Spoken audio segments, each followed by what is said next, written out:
Hydraa commissioner ను తప్పించి ఆ స్థానంలో సరైన కమిషనర్ ను నియమించండి అంటూ తెలంగాణ చీఫ్ సెక్రటరీని హైకోర్టు ఆదేశించింది. ఏడాదిన్నరలో రంగనాథ్పై 63 కోర్టు ధిక్కరణ కేసులున్నాయి. పశ్చాత్తాపం లేని క్షమాపణను తిరస్కరిస్తూ ఉన్నాము అంటూ కూడా న్యాయస్థానం ఘాటుగా వ్యాఖ్యలు చేసింది. హైకోర్టు ఆదేశాలపై ముఖ్యమంత్రి రేవంత్ రెడ్డి కూడా స్పందించారు. సార్, అధికారుల నియామకం ప్రభుత్వ విచక్షణాధికారం, ఆ అధికారాన్ని మా నుంచి ఎవ్వరూ లాక్కోలేరు అంటూ ఉన్నారు రేవంత్ రెడ్డి. చట్టబద్ధంగా ముందుకెడతామని కూడా రేవంత్ రెడ్డి ప్రకటించారు. సార్, ఒక ప్రభుత్వ ఉద్యోగిని తప్పించమని ప్రభుత్వాన్ని ఆదేశించే హక్కు న్యాయస్థానాలకు ఉంటుందా?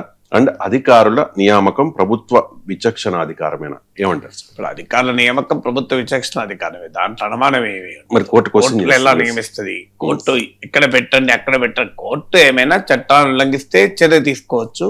ఈవెన్ కోర్టులకు ఏ శిక్ష అయినా విధించే అవకాశం ఉంటుంది. కానీ ఒక అధికారిని ఒక శాఖ నుంచి మరో శాఖకు బదిలీ చేయమని ఏ ప్రాతిపదిక మీద అడుగుతుందో మనం పూర్తి తీర్పు చదివితే తప్ప చెప్పలేము. పూర్తి తీర్పులో కూడా మరి ఇది సీరియస్ క్వశ్చన్. ఎందుకంటే ఇప్పుడు ఒక జడ్జిను ఒక దగ్గరికి మార్చమని ముఖ్యమంత్రి అడగలేడు కదా, ఈవెన్ ప్రధానమంత్రి కూడా అడగలేడు. సుప్రీంకోర్టు కొలీజియం మాత్రమే డిసైడ్ చేస్తుంది నియామకాలని, ట్రాన్స్ఫర్లను. అందువల్ల మన దేశంలో సెపరేషన్ ఆఫ్ పవర్స్ అంటారు. అంటే న్యాయ వ్యవస్థ, కార్యనిర్వాహక వర్గం, అలాగే చట్టసభలు. సో కార్యనిర్వాహక వర్గానికి సంబంధించిన విచక్షణ, ఒక అధికారి ఎక్కడ ఏ శాఖ పనిచేయాలి అని. ఇప్పుడు విద్యాశాఖ అధికారిని మీరు రెవెన్యూ శాఖ బదిలీ చేయమని, రెవెన్యూ శాఖ అధికారిని విద్యాశాఖ బదిలీ చేయమని ఏ కోర్టు కూడా ఆదేశించదు కదా. అందువల్ల ఏ కాంటెక్స్ట్లో తీర్పు వచ్చింది అన్నది కూడా కీలకం అవుతుంది. సో మీకు అందువల్ల ఏ ప్రాతిపదిక హైకోర్టు వ్యాఖ్యానించింది, ఆ తీర్పులో ఏముంది అనేది ఒక క్రైటీరియా. లేదంటే రాష్ట్ర ముఖ్యమంత్రి చెప్తున్నారు కదా, ఈ విచక్షణ అధికారం మాకే ఉంటుంది, ప్రభుత్వం ఎక్కడ నియమించాలి అధికారిని అనేది. అందువల్ల వ్యక్తిగతమైన అంశంలోకి వెళ్లకుండా జాగ్రత్త పడాలి వ్యవస్థలన్నీ కూడా. హైకోర్టుకు అలాగే ప్రభుత్వానికి మధ్య ఘర్షణగా, ఒక జడ్జికు ఒక అధికారికి మధ్య ఘర్షణగా ఇది పరిణమించకూడదని కోరుకోవాలి మనం. ఎందుకంటే ఫండమెంటల్ పాయింట్ ఏంటి, ఒక కోర్టు ధిక్కర నేరమే కంటెంప్ట్ ఆఫ్ కోర్టు అధికారులపైన సహజం. ఇవాళ ముఖ్యమంత్రి కూడా అన్నారు కదా, మాజీ సిఎస్ సోమేష్ కుమార్ పైన 400 కోర్టు ధిక్కరణ కేసులు ఉన్నాయని.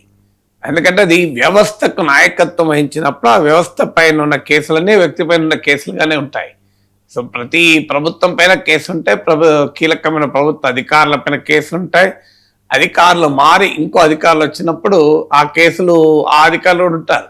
రేపు హైడ్రాకు కలెక్టర్, ఒక కలెక్టర్ ఉండగా కేసు ఉంది, ఆ కలెక్టర్ వెళ్ళిపోయి మరో కలెక్టర్తో కేసులు కంటిన్యూ అవుతాయి.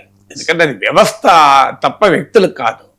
సో ఒక వ్యక్తిని మార్చకపోవడం వల్ల ప్రభుత్వ విధానం కూడా మారుతుందా? హైడ్రా అనేది ప్రభుత్వ విధానం, ఆ విధానము రాజ్యాంగ విరుద్ధము, చట్ట విరుద్ధమని కోర్టు తీర్పు ఎప్పుడో చెప్తే వేరే విషయం. కానీ ఒక అధికారిని లక్ష్యంగా చేసుకొని ఆ అధికారిని పక్కకు తప్పించమని అడిగే అవకాశం మరి ఎంత మేరకు ఉంటుంది అనేది it's a legal question, constitutional question. బహుశా మరి కోర్టు తీర్పులో ఆ వివరణ ఏమన్నా ఉంటే అప్పుడు చూడాలి మనము. కానీ ఫండమెంటల్గా ఈ కాంట్రవర్సీని ఎలా చూడాలి అంటే, ఇప్పుడు ఇందులో భిన్నమైన కోణాలు ఉన్నాయి.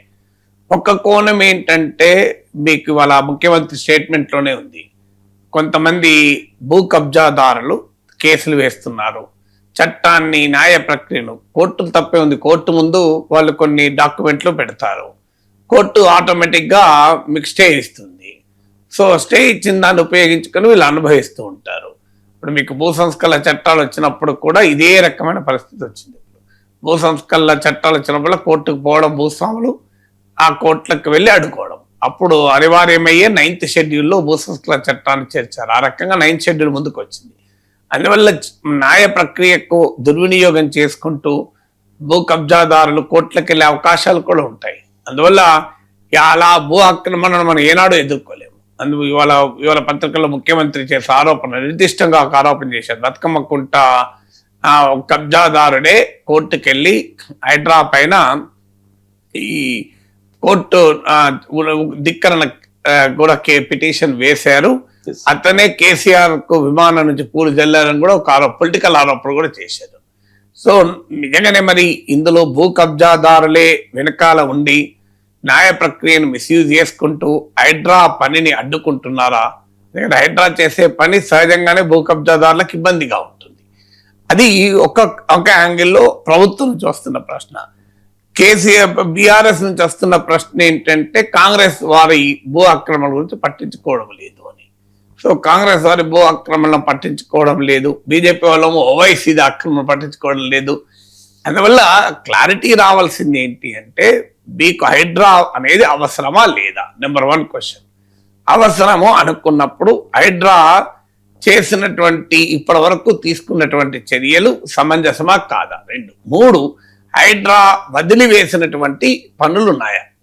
పొలిటికల్ ఇంట్రెస్ట్లతో అధికారంలో ఉన్న వారికి అండగాష్టానికో ఉంటే దానిపైన చర్చ జరిగితే ఉపయోగం. ఇది అన్ఫార్చునేట్ ఎక్కడికెళ్ళిందంటే ఇది ఒక పొలిటికల్ డిబేట్. హైడ్రా ఇన్ని తల రాక్షసి అని కోర్టు ఒక వ్యాఖ్య చేయడంతోనే అపోజిషన్ వెంటనే మేము దాని వచ్చుతోనే తీసి బయటపడేస్తామా? హైడ్రా బయటపడేస్తారు. మరి భూ కబ్జాలు ఎలా అడ్డుకుంటారు? భూ కబ్జాలు అయితే కాంగ్రెస్ ప్రభుత్వం అధికారంలోకి వచ్చినాకనే రాలే కదా, అంతకు ముందు కూడా ఉంది కదా. పోనీ హైడ్రా లాంటి వ్యవస్థ వద్దనుకుందాం, రంగనాథ్ వద్దనుకుందాం, మరి ఇంకో వ్యవస్థ అయితే ఉండాలి కదా. ఏ వ్యవస్థ ఉన్నది? బీఆర్ఎస్ కూడా అధికారంలో ఉంది 10 ఏళ్ల పాటు. మరి అప్పుడు కూడా మీకు పార్కుల ఆక్రమణ ఉన్నాయి, చెరువుల దురాక్రమణ ఉంది, ప్రభుత్వ భూముల ఆక్రమణ ఉంది. దీనికి ఎక్కడో వచ్చేటైతే ముగింపు పలకాలి. సో సమస్య జనై దాన్ని హ్యాండిల్ చేసే విధానం పైన భిన్నమైన అభిప్రాయాలు ఉండొచ్చు, కానీ ఇలా కనీసం అట్లీస్ట్ ఒక సోషల్ ఆడిట్ ప్రభుత్వానికి సలహా ఏంటంటే ఇంత వివాదాస్పదం అవుతుంది కనుక ఈలోగా హైడ్రా పెద్దవాళ్ళని పట్టుకుంటే తప్పలేదు. చిన్న చిన్న పేద మధ్యతరగతి వర్గాల వారు ఎప్పుడో పాపం వాళ్ళ కష్టార్జితం అంతా పెట్టి ఓ ప్లాట్ కొనుక్కుంటే 20 ఏళ్ల తర్వాత 10 ఏళ్ల తర్వాత అది ప్రభుత్వ భూమి అని చెప్పి మేము కొట్టిపడేస్తాం వెంచర్లను అంటే అది కూడా అమానుషమే. అందువల్ల it has several complications. Middle class, మీకు పేదవారు భూములు అవి బాధితులు వాళ్ళు కబ్జాదారులకు కాదు. కబ్జాదారులు వేరు, బాధితులు వేరు. ఎవడో వెంచర్ వేస్తాడు, అప్పుడో ప్రభుత్వమే అన్ని అనుమతులు ఇస్తుంది,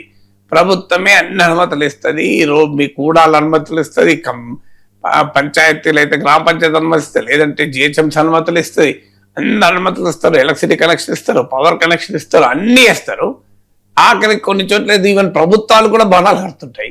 మళ్ళీ ఇప్పుడు వచ్చి మాది చెరువు కింద ఉన్నది మీరు కొట్టిపడేయండి అంటే వాళ్ళందరూ బాధితులు కదా.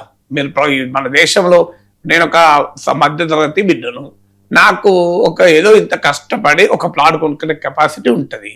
నేను ఆ ల్యాండ్ కరెక్టా కాదా నాకు ఎలా తెలుస్తుంది? ప్రభుత్వం చెప్పదు, మీరే చూసుకోండి అంటది.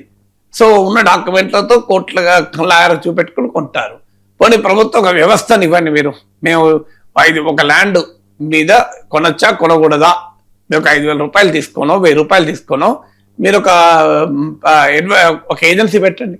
మేము ఆడ వెళ్ళి కనీసం అట్లా అడుగుతాం, మీరు 20 ఏళ్ళ తర్వాత అది ప్రభుత్వ భూమి లేదా చెరువు భూమి అంటే ఎలా? అందువల్ల ఇలాంటి అనేక ఇష్యూస్ ఉన్నాయి. ఫస్ట్ కబ్జాదారులను కాపాడాల్సిన అవసరం లేదు, కానీ బాధితులకు మాత్రం ఒక న్యాయం ఉండాలి, కబ్జాదారులకు ఒక చట్టం ఉండాలి. మధ్యతరగతి పేదవారికి ఒక రకమైన మినహాయింపు ఉండాలి.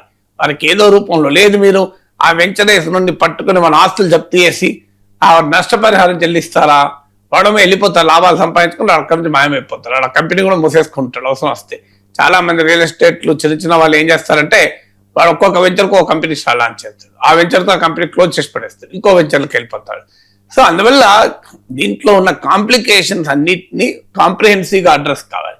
కబ్జాదారులు తప్పించుకోవటానికి న్యాయ ప్రక్రియను దుర్వినియోగం చేస్తే దాన్ని క్షమించే ప్రసక్తే ఉండకూడదు.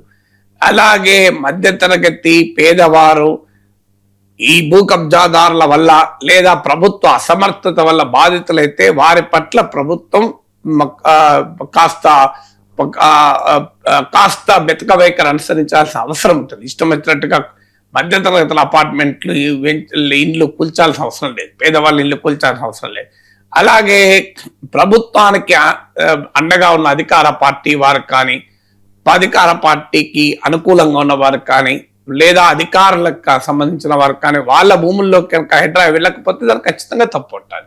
అందువల్ల హైకోర్టు దీన్ని యొక్క కాంప్రిహెన్సివ్ ఆడిట్ అన్న చేయాలి, కానీ వెంటనే మీరు హైడ్రా పలానాను తీసేయండి పలానాను పెట్టేయండి అని హైకోర్టు చెప్పే వరకు దీనికి ఆల్టర్నేటివ్ వ్యవస్థ ఏంటి అనే ప్రశ్న కూడా ఉత్పన్నమవుతుంది. మరి హైకోర్టు బహుశా అన్ని అంశాలను దృష్టిలో పెట్టుకుని కోర్టులు తీర్పులు చెప్తాయని ఆశించుదాం, చూద్దాం ఏ రకమైన పరిణామాలకు దారి తీస్తుందని. ఒకటే ఫైనల్ గా చెప్పగలిగేది ఏంటంటే కోర్టులైనా ప్రభుత్వాలు చేయాల్సింది ప్రభుత్వ భూములు, చెరువులు, కుంటలు, ప్రజలకు సంబంధించిన ఆస్తుల్ని కబ్జాల నుంచి కాపాడాలి. ఎలా కాపాడుతారు? హైడ్రా కాకపోతే ఇంకో దాంతో కాపాడండి. ఇప్పుడు ఈ నేల నుంచి ఆ ప్రయత్నమే జరగనప్పుడు ప్రయత్నం జరుగుతుంది, ఆ ప్రయత్నంలో లోపాలు ఉంటే దాన్ని సరి చేసుకుందాం, ఆ లోపాలు ఎత్తి చూద్దాం. కానీ మొత్తానికి మొత్తం వ్యవస్థల్ని మనం లేకుండా చేస్తే రేపు కబ్జాదారులు రెచ్చిపోయే ప్రమాదం కూడా ఉంటాయి కదా.